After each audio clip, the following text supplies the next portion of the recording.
Richard Fuller. Madam Deputy Speaker, it was an engaging speech by the honourable member from Chester, and he made some important specific points which I'm sure the government will bear in mind. But I wonder if he will accept this more fundamental point, that in the 2019 election, when the country was looking for a person who could identify the opportunities this country went through, the most substantial changes in economic relationships from leaving the European Union, someone who had the ambition and drive to fulfil those opportunities, they chose my right honourable friend, the Prime Minister. And as we reflect last week on the elections and the response that we saw in the elections last week, will he also accept that, yes, there was a substantial amount of support for the successful vaccine rollout, but also recognition that it was the Prime Minister's support and the Chancellor's support for such fast route of activity across government that was also rewarded by the public in those elections. And it is those fundamental points of trust in the Prime Minister, in his ambitions for this country, which the public are resonating to and which are reflected in the Queen's speech, which I wholeheartedly support. But I think one of the longer contexts for this Queen's speech, Madam Deputy Speaker, is that since 2010, this current thread all the way through has been a focus on the value of work. And in the first period of 2010-2015, a lot of that was about benefit reform, so that people who had to go out to work did not look at their neighbours and think, well, they've got a better life living on benefits. The second part was the Conservative government implementing a living wage commitment, a commitment that this government continues with. And the third, which we're seeing in this Queen's speech, is the identification that ultimately what we're looking for is a lifelong commitment from the government to support people's skills development.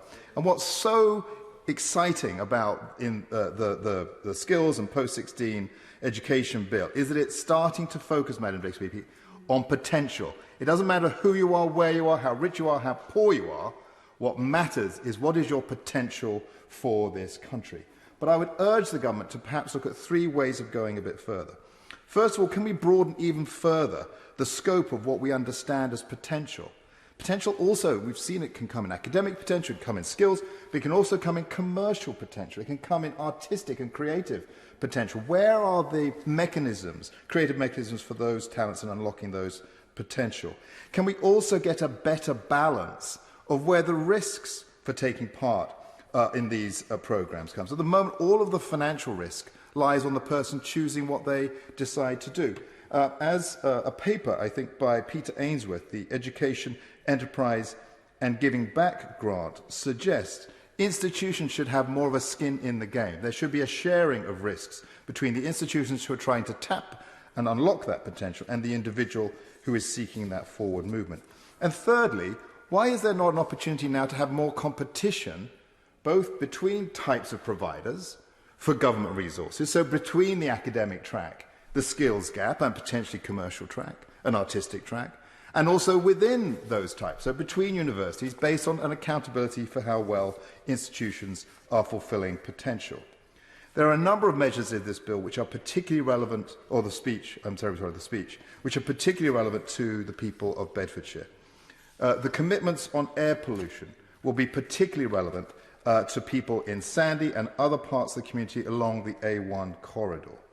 I welcome cautiously the government's obesity strategies, but I worry that some of the measures may inadvertently harm certain producers, including Jordan's, which is a manufacturer of healthy cereals in my constituency.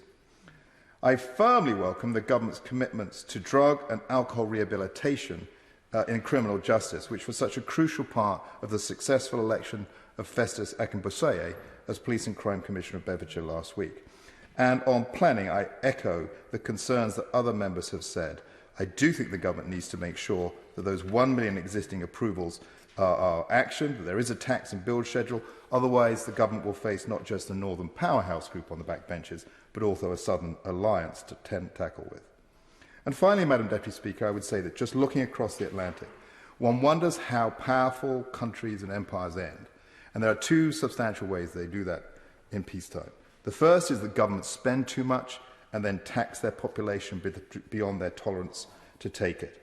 And the second is that governments debase their currency, and then inflation lets rip and destroys savings. Let's make sure that at the fundamental part of this, we maintain and hold up the probity of public finance.